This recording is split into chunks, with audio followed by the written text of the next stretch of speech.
Education platform पे आपका स्वागत है। और हमारी जो सीरीज चल रही थी वो पार्ट ऑफ स्पीच की सीरीज चल रही थी। बेसिक ग्रामर हम लोग सीख रहे हैं। नाउन पार्ट ऑफ स्पीच हमारा कंप्लीट हो चुका है और उसके बाद में जो हम टॉपिक डिस्कस कर रहे हैं, जो पार्ट ऑफ स्पीच जो हम डिस्कस कर रहे हैं वो है प्रोनाउन। प्रोनाउन के हमने लगभग बहुत सारे टाइप्स हमने डिस्कस कर लिए हैं। 5 से 7 टाइप हमारे पास में है बेसिकली, जो ऑलरेडी अपलोडेड है। आपने अगर नहीं अब तक चेकआउट किया है, वॉच आउट किया तो प्लीज़ मेरी आपसे यही रिक्वेस्ट है कि आप सबसे पहले प्रोनाउन का बेसिक जो नॉलेज है वो और उसके रिगार्डिंग जो इंपॉर्टेंट जो टाइप्स हैं वो सारे के सारे एक बार पहले देख के आएँ, उसके बाद में इस वीडियो को ज्वाइन करें। आज पार्ट ऑफ स्पीच के इस प्रोनाउन के सेगमेंट में हम सबसे अंतिम, सबसे आखिरी और the last video of pronoun series जो है या टाइप ऑफ प्रोनाउन जो मैं बात करूं उसको डिस्कस करेंगे, बट कुछ सिस्टमेटिकली व्यू के साथ में। ऐसा नहीं है कि एक ही वीडियो के अंदर जो है ये आखिरी का जो टाइप ऑफ प्रोनाउन है वो सारा कंप्लीट हो जाएगा।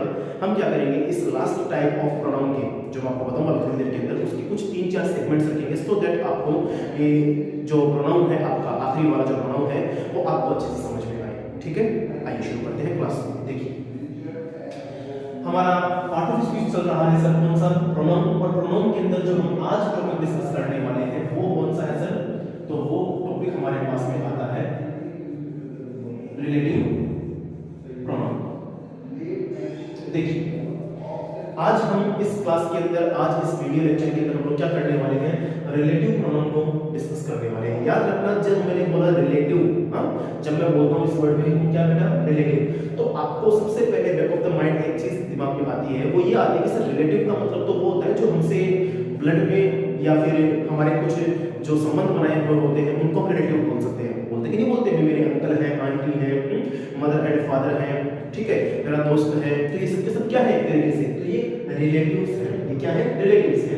आपको लगेगा कि सर क्या वो रिलेशन जो हमारे माइंडसेट में आ रहा है, क्या वो रिलेटिव्स हमारे माइंडसेट में जो आ रहे हैं, क्या वही रिलेटिव जो है उसका कुछ काम यहाँ पे है, तो आपको बता दूं कि वो जो आपके माइंडसेट में आ रही है चीजें है ना, जो रिलेटिव आप जानते हैं वो है रिलेटिव्स। वो क्या है, रिलेटिव्स। वो संबंध है आपके, जो ब्लड रिलेशंस जो आपके जो होते हैं उनको हम बोलते हैं रिलेटिव्स। ठीक है, लेकिन यहाँ पर जो स्पेलिंग आप देख पा रहे हो है सेम, दोनों के दोनों स्पेलिंग्स, रिलेटिव की भी और यहाँ पर इस प्रोनाउन की भी, लेकिन इसको हम क्या साउंड करेंगे, इसको हम साउंड करेंगे रिलेटिव प्रोनाउन। ठीक है, रिलेटिव प्रोनाउन। यहाँ पर जो वी जो है ना, इसके ऊपर थोड़ा सा प्रेशराइज कम होना चाहिए। आ रही बात समझ में? तो सबसे पहले याद रखिएगा रिलेटिव प्रोनाउन को डिस्कस करने वाले हैं। अब देखिए जैसा कि मैं आपको लगभग हर एक वीडियो के अंदर बताता हूँ इनिशियल लेवल के ऊपर कि जो भी हमारा टॉपिक डिस्कस करने वाला होता है उस टॉपिक का सबसे इंपॉर्टेंट जो एसेंस होता है वो उस टॉपिक की हेडलाइन में या फिर वो उस टॉपिक के हेडिंग में छुपा हुआ होता है, राइट ना। जैसे मैंने आपको जब पर्सनल प्रोनाउन पढ़ाया तो मैंने आपको बताया कि पर्सनल की टर्मिनोलॉजी क्या होती है और वहीं से हमने फिर हमारे पूरे टॉपिक को डिस्कस करना शुरू किया। जब मैंने आपको बताया कि इंटरोगेटिव प्रोनाउंस कौन-कौन से होते हैं तो मैंने आपको सारा का सारा बताया कि इंटरोगेटिव का मीनिंग क्या होता है। इसका मतलब ये है कि जब कोई भी टॉपिक हमारे को समझना होता है और वो भी डीपली समझना होता है, डेप्थ के साथ में समझना होता है और विद द सिस्टमैटिक व्यू के साथ समझना होता है ना, तो ये बहुत इंपॉर्टेंट है कि जो भी टॉपिक की हेडलाइन है ना आप सबसे पहले उसको समझें। क्यों? क्योंकि अगर तो वो उस टॉपिक को जस्टिस नहीं करेगा तो उस टॉपिक की हेडलाइन फिर बनेगी क्यों, वो है ना। तो मैं सबसे पहले क्या करता हूं, आपको इस रिलेटिव का यहां पर क्या यूज है वो समझाता हूं। देखिए रिलेटिव का यहाँ पर इस पर्टिकुलर इस टॉपिक के अंदर मतलब क्या है, वो ये है कि यहाँ पर हम कुछ ऐसे वर्ड मीनिंग को डिस्कस करेंगे, मतलब कि आने वाले इस वीडियो लेक्चर में आने वाले 15-20 मिनट के अंदर यहाँ पर हम कुछ ऐसे वर्ड मीनिंग का सामना करेंगे, उनको हम डिस्कस करेंगे, उनके स्क्रिप्ट्स पढ़ेंगे जो क्या करेंगे, दो सेंटेंसेस को, दो क्लॉजेस को, ठीक है ना, क्या करेंगे, रिलेट करते हो, जो क्या करते हो उन दोनों को रिलेट करते हो, ठीक है ना। अब इसी को मैं क्या करता हूँ एक लैंग्वेज के रूप में लिखना शुरू करता हूँ। देखिएगा ध्यान से कि रिलेटिव प्रोनाउन क्या होते हैं बेटा, ऐसे वर्ड मीनिंग्स होते हैं जो क्या करते हैं, which relates any noun और pronoun। ठीक है, अब देखो मैंने क्या बोला, मैंने ये बोला कि रिलेटिव प्रोनाउन जो होते हैं वो ऐसे वर्ड मीनिंग्स होते हैं, वो ऐसे वर्ड्स होते हैं जो क्या करते हैं, रिलेट करते हैं किसी भी नाउन या प्रोनाउन, राइट ना। ये बात तो समझ में आती है, लेकिन थोड़ा सा मैं चीजों को और डीप लेके चलता हूं, थोड़ा सा और डेप्थ के साथ समझाना शुरू करता हूं। तो हम इसको यहां तक ही नहीं छोड़ेंगे, हम क्या बोलेंगे, हम ये बोलेंगे कि जो नाउन और ये जो प्रोनाउन काम में आया है हमारे पास में कि क्या हो चुका होता है सर, तो ये जो है which is already, already का बोल सकता हूं मैं, या तो क्या बोल सकता हूं, previously, क्या बोल सकता हूं sir, previously used in a sentence। ठीक है, ये हमारे को इसके साथ में ऐड ऑन करना पड़ेगा। इसका मतलब क्या हुआ, थोड़ा समझो ध्यान से। वैसे समझो कि मैंने सबसे पहले क्या बताया आपको कि सर रिलेटिव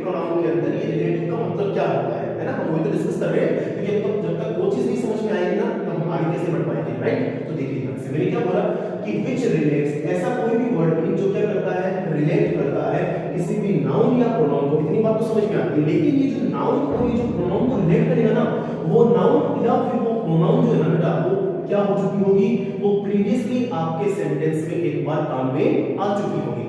बात समझ में आ रही है? जैसे मैं एग्जांपल से समझाता हूं चीज को। एग्जांपल देखो, एग्जांपल ये है कि आज शाम को 4 बजे, हां समझ लो ध्यान से, कि आज शाम को 4 बजे मैं क्या करने वाला हूं, किसी एक रैंडम पर्सन से जो है मिलने वाला हूं। आज शाम को 4 बजे मैं किसी एक रैंडम पर्सन से मिलने वाला हूं। रैंडम का मतलब होता है कोई भी इंसान से मिलने वाला हूं, राइट ना। तो एक बात बताओ मुझे, क्या अभी शाम के 4 बजे क्या नहीं बजे ना, राइट ना। इसका मतलब क्या हुआ, मैं इस इंसान के बारे में कोई भी अपने माइंड सेट के अंदर जो है इस समय से पहले कोई भी ओपिनियन नहीं रख सकता ना। ये बिल्कुल कैसा है, सेंसलेस है। लेकिन हाँ, अगर तो क्या है, मैं किसी एक इंसान से आज सुबह 10 बजे अगर मिलके आया हूं, ठीक है ना, अगर मैं किसी पर्सन से आज सुबह 10 बजे ऑलरेडी मिलके आया हूं, तो उसके बाद भी मैं क्या कर सकता हूं, उसके बारे में ओपिनियन जो है ना बेटा वो रख सकता हूं। बात समझ में आ रही है? इसका मतलब मैं सिर्फ आपको एक बात समझाना चाहता हूं कि जिस नाउन और जिस प्रोनाउन को ये वर्ड मीनिंग क्या करेंगे, रिलेट करेंगे ना, वो नाउन और वो प्रोनाउन ऑलरेडी या प्रीवियसली आपके उस सेंटेंस का हिस्सा बने हुए होंगे।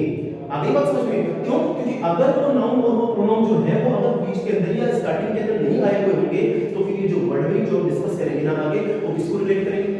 अरे बात समझ में? यहां से आप समझ लीजिएगा कि अगर आपको किसी फिक्स टाइम पर किसी इंसान से मिलना है, तो आप उसके पहले, उसके मिलने पहले, है ना, उसके मिलने से पहले आप उसके माइंड के बारे में या उसके दिमाग के अंदर क्या चल रहा है क्या नहीं चल रहा है वो आप कुछ सोच नहीं सकते, वो आप समझ नहीं सकते। या फिर मैं ये बोलूं कि अपने माइंड के अंदर आप उस इंसान के लिए क्या नहीं बना सकते, कोई ओपिनियन नहीं बना सकते। क्यों? अभी तो आप उससे मिले ही नहीं मिले ना। और जब आप किसी इंसान से ऑलरेडी एक बार मिल चुके होते हैं ना, उसके बारे में आपका जो ओपिनियन है ना वो शेयर करना क्या होता है सर, लाजमी होता है। तो हम इसी को क्या करेंगे, बेसिक जो हमारी स्क्रिप्ट होती है ना एक ह्यूमन बीइंग की, उसी को हम अप्लाई करेंगे कहां पे, रिलेटिव प्रोनाउन के अंदर, राइट। बात समझ में आती है ना। अभी मैंने क्या किया है, सिर्फ और सिर्फ आपको एक डेफिनेशन लिख के बताई है। अभी मैंने फंक्शन करना स्टार्ट नहीं किया है, अभी हम लोगों ने स्क्रिप्टिंग के ऊपर काम करना शुरू नहीं किया है। आगे देखिए, अब मैं क्या करता हूं, एक बार इस एग्जांपल को हटा देता हूं क्योंकि हमारे लिए काम का तो है ही ना, सेंसलेस है। इसलिए देखो ध्यान से, डमी एग्जांपल मैंने दिया था आपके लिए। अब हम क्या करते हैं, थोड़ी सी बातों को और आगे बढ़ाते हैं, ठीक है। देखिए, जब मैंने बोला कि किसी भी सेंटेंस के अंदर प्रीवियसली आई हुई नाउन और प्रोनाउन को जब आप क्या करते हो, रिलेट करते हो ना, उसी को रिलेटिव प्रोनाउन बोलते हैं ना। तो याद रखना, एक छोटा सा पॉइंट आपको और बता देता हूं, आपके माइंड में होना चाहिए। देखो अदरवाइज तो ये बिल्कुल ठीक डेफिनेशन है, करेक्ट डेफिनेशन है ग्रामेटिकली, राइट ना। बट फिर भी अगर थोड़ा सा पॉइंट अगर और मिल जाती है चीजें हमारे को, तो चेरी गुण तक लग जाता है, राइट ना। तो देखो ध्यान से कि ये जो नाउन और ये जो प्रोनाउन जो प्रीवियसली या फिर ऑलरेडी किसी सेंटेंस में काम में आ चुकी है ना बेटा, इनको हम क्या बोलते हैं टेक्निकल लैंग्वेज के अंदर, तो याद रखना इनको हम बोलते हैं सर एंटीसीडेंट। क्या बोलते हैं सर? एंटीसीडेंट बोलते हैं। अब ये बात समझ में है ना, ये छोटी सी इंपॉर्टेंट सी बात है, समझ लीजिएगा। क्यों? कई बार क्या होता है, जब हम किसी लेवल की बुक को पढ़ते हैं ना, उसका जब अध्ययन करते हैं, हां डिस्क्रिप्शन पढ़ते हैं ना, तो हमारे को वहां पर क्या मिलता है, रिलेटिव प्रोनाउन के अंदर एंटीसीडेंट्स मिलते हैं, राइट। तो याद रखिएगा, एंटीसीडेंट्स कुछ भी नहीं है, प्रीवियसली किसी सेंटेंस के अंदर काम पे आने वाले नाउन या प्रोनाउन होते हैं। इन बात समझ में आ गई अच्छे से। तो हमने क्या किया है, रिलेटिव प्रोनाउन के अंदर ये जो रिलेट होता है ना, इसका मीनिंग हमने चेक किया सिर्फ और सिर्फ, राइट। अभी हमने बहुत सारे एग्जांपल्स देखे नहीं है, अब हमने यही नहीं पता किया कि सर रिलेटिव प्रोनाउन एक्चुअली के अंदर होते कौन-कौन से हैं, कितने होते हैं ना, फंक्शन तो बहुत बात की बात है। तो अब सबसे पहले हम क्या करते हैं, हम इस बात को समझते हैं, जानते हैं, पहचानते हैं, समझते हैं क्या इस रिलेटिव प्रोनाउन ऐसे वर्ड मीनिंग होते हैं। मैं फाइनल टच दे रहा हूं, चीजों को देखिएगा ध्यान से थोड़ा सा, कि ऐसे वर्ड मीनिंग होते हैं जो क्या करते हैं, रिलेट करते हैं किसी भी नाउन या प्रोनाउन को या फिर किसी भी एंटीसीडेंट को जो प्रीवियसली क्या होता है किसी सेंटेंस में काम में आ चुके होते हैं। आ गई बात समझ में? अब वैसे तो रिलेटिव प्रोनाउन बहुत सारे हमारे पास में है, हां हु है, whom है, which है, that है, बहुत सारे हैं जिनको हम वन बाय वन आने वाले सेगमेंट के अंदर पढ़ेंगे, है ना। सारा का सारा एक वीडियो के अंदर कवर नहीं हो पाएगा, अगर हो भी जाएगा तो आपके भी प्रॉब्लम हो जाएगा माइंड्स के अंदर, है ना। तो इसलिए हम क्या करेंगे, हर एक इंडिविजुअल जो रिलेटिव प्रोनाउन हमारे लिए समझना इंपॉर्टेंट है। याद रखिएगा ये जो टॉपिक है ना, ये इंपॉर्टेंट है। ये प्रोनाउन का जो टाइप हम पढ़ रहे हैं ना, रिलेटिव प्रोनाउन तो इंपॉर्टेंट टाइप है, कुछ ही नहीं इसके अंदर। प्रोनाउन के अंदर सारे टाइप इंपॉर्टेंट नहीं है, हां जैसे रिफ्लेक्सिव हो गया, होता नहीं था, ये इतने इंपॉर्टेंट नहीं है। लेकिन हां पर्सनल प्रोनाउन हो गया, आपका रिलेटिव प्रोनाउन हो गया, राइट ना। ये कुछ ऐसे प्रोनाउन ऑफ टाइप का बेटा जो क्या है आपको माइंड में और आपको दिमाग के अंदर रखने बड़े जरूरी है। क्यों? क्योंकि बार-बार एग्जामिनेशन क्या करता है, यहाँ से क्वेश्चंस पुट अप करता है, चाहे लेवल क्वेश्चन भी हो, ठीक है ना। तो खैर हमारी बात कहाँ चल रही थी, रिलेटिव प्रोनाउन के एग्जांपल्स के ऊपर चल रही थी, ठीक है ना। तो हम आज क्या करते हैं, आज की इस पर्टिकुलर क्लास के अंदर जो है ना, जिस एक रिलेटिव प्रोनाउन को डिस्कस करने वाले हैं ना बेटा, उसका नाम क्या है, हु। क्या नाम है सर उसका, हु, ठीक है। अब अगर आपको याद हो थोड़ा सा, मैंने आपको बताया था कौन सी क्लास के अंदर, मैंने आपको बताया था इंटेरोगेटिव प्रोनाउन की क्लास के अंदर, ये जो हु होता है ना, वो तो क्या होता है सर, क्या इंटेरोगेटिव प्रोनाउन होता है क्या, सोच के देखो एक बार, हाँ बताओ, सोचो कि क्या ये जो हु होता है क्या इंटेरोगेटिव प्रोनाउन होता है। तो आप कहोगे कि सर हाँ बिल्कुल, हु क्या होता है, एक इंटेरोगेटिव प्रोनाउन होता है। क्यों होता है, मैंने लॉजिक दिया था उस क्लास के अंदर, है ना। मैं बस खाली रिवाइज कर रहा हूं आपको। मैंने ये लॉजिक दिया था कि इस हु से जब हम कोई क्वेश्चन पुट अप करते हैं ना, तो रिटर्न में जो हमें आंसर मिलता है सर, वो आंसर क्या होता है, या तो कोई नाउन होता है या फिर वो आंसर क्या होता है, कोई प्रोनाउन होता है। तो इस वजह से हम लोगों ने क्या किया था, वहां पे इसको इंटेरोगेटिव प्रोनाउन माना था कि नहीं माना था। और आपको मैंने वहां पर बताया था कि क्योंकि ये स्टार्टिंग ऑफ द सेंटेंस होता है ना, तो इंटरोगेटिव तो बनेगा ही बनेगा, जनरल जॉइंट फैमिली को बिलोंग करता है कि नहीं होता है।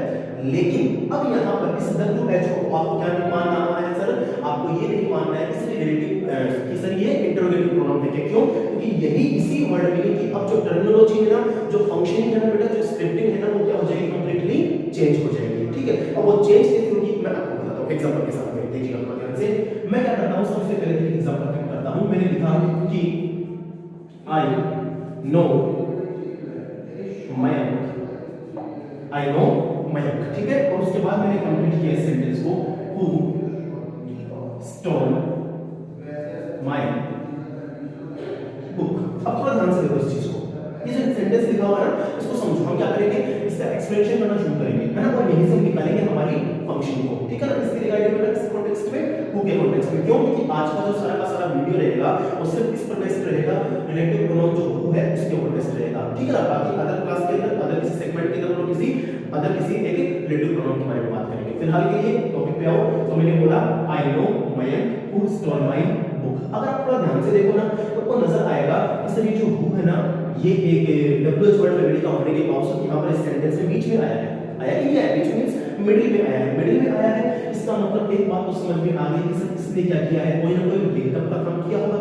लिंकअप मींस व्हाट, कोई ना कोई एडिशन का काम किया होगा, किया कि नहीं किया। जरा चेक करते हैं, इस हु से पहले एक सेंटेंस लिखी हुई हमारे पास में, बिल्कुल ठीक बात, I know Mayank, sir complete एक सेंटेंस है हमारे पास में। अगर मैं आगे भी चेक करने की कोशिश करूं तो मुझे क्या समझ में आएगा, गलत मत जाओ, देखो समझो ध्यान से। मैंने क्या बोला, आई नो मयंक एक सेंटेंस है, लेकिन जब आप आगे जाओ तो आपको लगेगा सर ये तो सेंटेंस इनकम्प्लीट है। अगर मैं यहां से सेंटेंस को पढ़ना शुरू करूं आगे से स्टोर माय बुक से, तो क्या समझ में आएगा सर सेंटेंस इनकम्प्लीट है। लेकिन आप थोड़ा समझो ध्यान से, तो समझ में आएगा कि आगे वाला जो पार्ट है, आगे वाला जो फ्रेज है या आगे वाला जो टुकड़ा है ना बेटा, वो किसके बारे में बात कर रहा है सर, तो वो तो सारा का सारा मयंक के बारे में बात कर रहा है कि नहीं कर रहा है ना। इसका मतलब ये कहीं ना कहीं पर क्या है, अपने आप में एक इंफॉर्मेशन है, एडिशनल इंफॉर्मेशन है ना। जानते कि नहीं जानते, एडिशनल इंफॉर्मेशन, बिल्कुल ठीक बात है। केवल ये जो मयंक है ना, उसको थोड़ा सा ये जो वर्ड मीनिंग है, ये जो फ्रेजेस है, ये जो सेंटेंस है, जो एक बार के लिए आप जो बोलना चाहें वो बोल सकते हैं, ये क्या कर रहा है, इसको एडिशनल इंफॉर्मेटिव वे के रूप में प्रदान कर रहा है। यहाँ पे आगे बात समझ में, तो ध्यान रखना जब कभी इस प्रकार का आपको पैटर्न नजर आता है ना, तो एक बात समझना, ये जो WHO है ना बेटा, ये जो हु है ना, वो किस रूप में काम करता है, यहाँ पे रिलेटिव प्रोनाउन के रूप में काम करता है। किसके रूप में काम करता है सर, रिलेटिव प्रोनाउन के रूप में काम करता है। आपको कैसा, आपको तो बताया ही नहीं कि कैसे काम करता है ना, तो उसको समझो ध्यान से। देखो रिलेटिव प्रोनाउन के रूप में कैसे काम करेगा, समझिए ध्यान से। ये जो एक सेंटेंस इसको पढ़ो, आई नो मयंक, मैं मयंक को जानता हूं।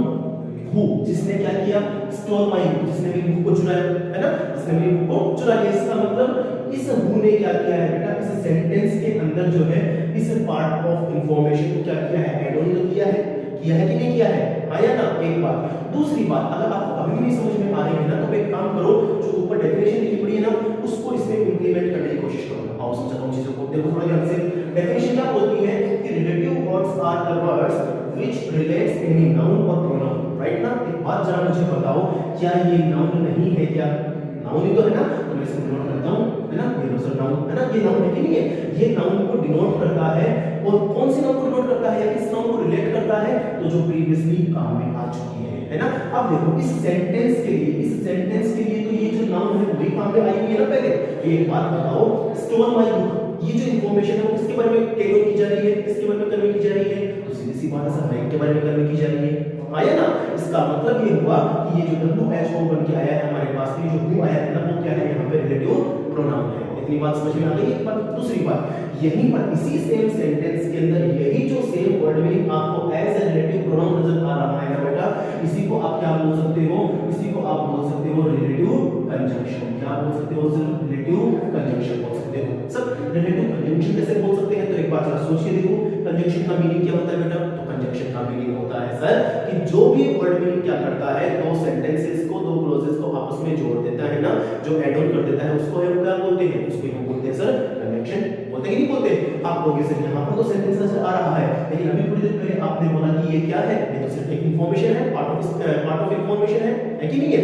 लेकिन अगर आप थोड़ा सा ध्यान से समझो ना, तो एक जरा बात मुझे बताओ, ये सब्जेक्ट है, बिल्कुल ठीक है, ये वर्ब है, ये ऑब्जेक्ट है। ऑब्जेक्ट मींस नाउन है एक तरीके से ना, जो प्लेस पे आया हुआ है ऑब्जेक्ट के प्लेस पे। तो अपने पास में इसका क्या है? सब्जेक्ट वर्ब ऑब्जेक्ट है। हमें पता है ना सेंटेंस की डेफिनेशन क्या बोलती है? It's a arrangement of words होना चाहिए which makes any complete sense. हमें पता है कि नहीं पता है? बिल्कुल ठीक बात है ना? तो ये तो क्या हो गया, सब उस कंडीशन को सेटिस्फाइड करते हुए सेंटेंस बन गया। लेकिन मैंने क्या कहा था कि दो सेंटेंसेस को ऐड करना चाहिए, है ना? तो एक सेंटेंस तो हो गया, लेकिन सर ये तो पार्ट ऑफ इंफॉर्मेशन है, बिल्कुल ठीक है, लेकिन थोड़ा समझो इसको। यहाँ पे देखो हमारे पास ये तो क्या है? V2 है, V2 है कि नहीं है? वर्ब की सेकंड फॉर्म है, और ये हमारे पास में ऑब्जेक्ट है कि नहीं? ऑब्जेक्ट आप लोग इसे तो सब्जेक्ट ही गए हुए, आप लोग इसे करो सब्जेक्ट है ही नहीं, और एब्सेंस ऑफ सब्जेक्ट की सिचुएशन में क्या है हमारे पास में? तो सेंटेंस इनकम्प्लीट है। लेकिन थोड़ा ध्यान से समझो, ये जो हु है ना बेटा, यही क्या कर रहा है इस पर्टिकुलर सेंटेंस के लिए? सब्जेक्ट का रोल प्ले कर रहा है। क्या कर रहा है सर? सब्जेक्ट का रोल प्ले कर रहा है। आप कहोगे कि सर, आपको डाउट होगा कि सर कैसे रोल प्ले करेगा? तो देखो ऐसे करेगा कि ये जो मैं है ना, इसी के बारे में तो ये है इंफॉर्मेशन क्लियर करने वाली। तो ये जो हु है ना बेटा, ये क्या बना हुआ है यहाँ पर? सेंटेंस के रिगार्डिंग इसका सब्जेक्ट बना हुआ है। क्या बना हुआ है सर? सब्जेक्ट बना हुआ है। तो इस बेसिस पे हम लोगों ने क्या बोला कि ये जो रिलेटिव प्रोनाउन आपको नजर आ रहा है ना, ये क्या बन जाता है? रिलेटिव कंजंक्शन के रूप में भी काम कर लेता है। आगे बात समझ में? अच्छा, दूसरी बात मैं इसको ये भी बोल सकता हूँ कि ये जो आपको रिलेटिव प्रोनाउन और रिलेटिव कंजंक्शन नजर आ रहा है ना, ये क्या है? आपका रिलेटिव क्लोज भी हो सकता है। रिलेटिव क्या हो सकता है सर? क्लोज भी हो सकता है। क्या हो सकता है सर? रिलेटिव क्लोज भी हो सकता है। आपको सर क्लोज भी आ गया इसमें? हाँ देखो समझा देता हूँ एक बार, ये थोड़ा टच कर लेते हैं इस चीज को, क्योंकि ये बनता है यहाँ पे, है ना? अब फिर कभी डेप्थ के अंदर जो डिस्कशन होगा वो हमारा जब क्लोजेस पढ़ेंगे तब वहां पे हो जाएगा। देखो मैंने क्या कहा कि भाई आपको पता है क्लोज क्या होता है? क्लोज तो दो इंडिपेंडेंट क्लोज होते हैं, सॉरी फ्रेजेस होते नहीं होते हमारे पास में। जब वो क्या करता है, एक डिपेंडेंट और एक इंडिपेंडेंट बनता है, तभी तो बात होती है क्लोजेस की, होती कि नहीं होती है? तो उसी प्रकार से अगर आप देखने की कोशिश करो ना, तो आपको समझ में आएगा कि यहाँ पर आई नो बैक, ये जो है ना, वो तो क्या है सर? डिपेंडेंट है कि इंडिपेंडेंट है? सोच लीजिएगा ना। और उसके बाद में, इसके बाद में ये जो है ना आई नो बैक के बाद में ये जो स्टोर माय बुक है ना, ये क्या कर रहा है? इसको इंफॉर्मेशन क्लियर कर रहा है। तो इन दोनों में से एक तो हो जाएगा आपका डिपेंडेंट क्लोज और एक हो जाएगा आपका इंडिपेंडेंट क्लोज। और इंडिपेंडेंट क्लोज जो होता है वो इंडिपेंडेंट रहता है, लेकिन डिपेंडेंट क्लोज के अंदर क्या रहता है? आपका हु इन्वॉल्व रहता है। सीधी सी बात है, पता लग गया होगा शायद इस बात की ओर है। तो इस वजह से ये जो हु है ना बेटा, ये क्या कर रहा है? तीन तरीकों से एक्ट कर रहा है इसी एक सेम सेंटेंस के अंदर। ठीक है, बताओ इतनी बात समझ में आई कि नहीं? आगे का अच्छे से दोबारा सुनो, एक बार बताता हूं आपको। हमने क्या किया है? हमने सिर्फ दो चीजों को डिस्कस करना शुरू किया है। सबसे पहले हम लोगों ने सीखा सर रिलेटिव प्रोनाउन क्या होता है, तो रिलेटिव प्रोनाउन की डेफिनेशन हम लोगों ने सीखी है। उसके बाद में हमने क्या किया? एग्जांपल डिस्कस किया, किसको समझने के लिए? तो हु को समझने के लिए। किया कि नहीं किया? तो हमने इस एग्जांपल के थ्रू कुछ बातों को पता किया। बातें कौन कौन सी? सर ये जो हु है वो क्या बनता है? रिलेटिव प्रोनाउन बन जाता है इस प्रकार से, हां रिलेटिव कंजंक्शन बन जाता है और रिलेटिव क्लोज बन जाता है। इतनी बात समझ में आती है? अब कुछ बातें आपको इस हु की रिगार्डिंग और याद रखनी है। वो कौन सी बातें हैं? तो याद रखना, ये जो हु होता है ना बेटा, ये क्या करता है? Only and only as a subject काम में आता है। कैसे काम में आता है बेटा? सब्जेक्टिव केस के रूप में काम में आता है, मतलब कि सब्जेक्ट बन के काम में आता है। राइट? आप कहोगे सर सब्जेक्ट बन के काम में आता है तो इसका कुछ ऑब्जेक्ट भी होगा। हां डेफिनेटली इसका ऑब्जेक्ट है, जिसको हम फर्दर किसी क्लास में क्या करेंगे सर? डिस्कस करेंगे। और उसका नाम क्या होता है सर? उसका नाम होता है हु। आपको कुछ याद आ रहा होगा, हमने इसी प्लेटफॉर्म के ऊपर जब पढ़े थे कौन से प्रोनाउन बेटा? इंटरोगेटिव प्रोनाउन ना। तो मैंने वहां पर भी एक बार इसको बताया था, चाहे हम ही बताया हो लेकिन बताया था कि हु तो क्या होता है बेटा? सब्जेक्ट बनता है और हु का ही ऑब्जेक्टिव केस क्या बनता है? हु बनता है। इसका मतलब सीधा सा है कि जो हु है ना बेटा, वो तो किसके रूप में काम आएगा? सब्जेक्ट के रूप में काम आएगा। देखो आप थोड़ा ध्यान से समझ लो। देखो ये रहा सब्जेक्ट, ये वर्ब की सेकंड फॉर्म, ये रहा ऑब्जेक्ट। तो मैंने कहा था कि क्या बना है? रिलेटिव क्लोज बना है। बना कि नहीं बना है? तो मैंने कहा था कि क्या है? रिलेटिव कंजंक्शन बनाई। क्यों? क्योंकि कंजंक्शन क्या करता है? दो सेंटेंसेस को आपस में जोड़ता है, ऐड ऑन करने का काम करता है, लिंक अप करने का काम करता है। सो उसी बिहाफ पे मैंने कहा था। तो याद रखना, हु तो जो होता है बेटा वो सब्जेक्टिव केस के रूप में काम आता है, क्योंकि सब्जेक्ट होता है इसलिए। और हु का ऑब्जेक्टिव केस कौन सा होता है? हु होता है। मैं आगे लिख देता हूं, हु का ऑब्जेक्टिव जो केस होता है वो कौन सा होता है बेटा, whom होता है, और इस वजह से ये क्या होता है बेटा, ऑब्जेक्टिव केस में काम में आता है। इतनी बात समझ में आती है ना? अगर इतनी सारी बातें आपको समझ में आ जाती है तो क्या करते हैं, कुछ रैंडम एग्जांपल करना शुरू करते हैं। देखो थोड़ा ध्यान से, मैंने लिखना शुरू किया कि he called Ritu, she was cooking food। ठीक है, एक सेंटेंस। सेकंड मैंने लिखा कि police arrested the thief, police arrested the thief, ठीक है, and he wanted to escape। ठीक है, ये मैंने तो एग्जांपल आपके लिए पिक कर दिए। अब हम क्या करेंगे, इसी टर्मिनोलॉजी जो हमने सीखा है ना उसको हम इंप्लीमेंट करने की कोशिश करेंगे कि सर जो आपने बताया क्या वहां पे वो जो है इंप्लीमेंट हो रहा है या नहीं हो रहा है। आओ चेक करने की कोशिश करते हैं। मेरा फर्स्ट सेंटेंस क्या बोलता है, he called Ritu, राइट, बोलता है कि बोलता है, और सेकंड सेंटेंस बोलता है she was cooking food। हां या ना? अब एक बात बताओ, इन दोनों को आपको क्या करना है, रिलेटिव प्रोनाउन की हेल्प से क्या करना है सर, ऐड ऑन करना है कि नहीं करना है? तो जरा बताओ क्या डेफिनेशन होती है कि सर नाउन या प्रोनाउन या फिर एंटीसीडेंट है ना, एंटीसीडेंट जो ऑलरेडी प्रीवियसली काम में आ चुका है ना वो क्या करेगा, उसको रिलेट करेगा, रिलेटिव वर्ड में करेगा कि नहीं करेगा? तो देखो यहाँ पे ये जो he called Ritu है ना बेटा, ये बताओ मुझे नाउन है या प्रोनाउन है? बिल्कुल नाउन है, नाउन है कि नहीं है? और ये एंटीसीडेंट बन गया क्यों, क्योंकि इसी के बारे में आगे इंफॉर्मेशन कन्वर्ट किया करने की जा रही है, कर रहा है कि नहीं कर रहा है? यहाँ पे सेंटेंस देखो कि he called Ritu, उसने ऋतु को बुलाया या उसने ऋतु को कॉल किया, she was cooking food, जो क्या कर रही थी, खाना बना रही थी, है ना? तो इसका मतलब क्या करेंगे हम लोग, जब हमारे को रिलेटिव प्रोनाउन का यूज करना पड़ेगा ना तो हम यहाँ से फुल स्टॉप को तो हटा देंगे, और फुल स्टॉप को हटाने के बाद में हम लोग क्या करेंगे बेटा, हम लोग जो है इसके आगे who को ऐड कर देंगे। जब हमने क्या किया बेटा, who को ऐड किया तो थोड़ा ध्यान से देखना, हमारे पास में ये जो सब्जेक्ट है ना अब क्या नहीं है बेटा, इसकी रिक्वायरमेंट बिल्कुल भी नहीं है ना, आया ना? क्योंकि अभी क्या बन गया, यहाँ पे सब्जेक्ट बन गया, बन गया कि नहीं बन गया? तो आपको ये वाला सिनेरियो नजर आ जाएगा यहाँ पे ना कि Ritu, he called Ritu who was cooking food। आ गई बात समझ में, है ना? अब आप यहाँ पर अच्छे से देखोगे ना तो आपको ये वाला डेफिनेशन और ये सारे के सारे जो सिनेरियो है कंप्लीशन में नजर आते हुए सामने आ जाएंगे। ठीक है, आगे चलते हैं।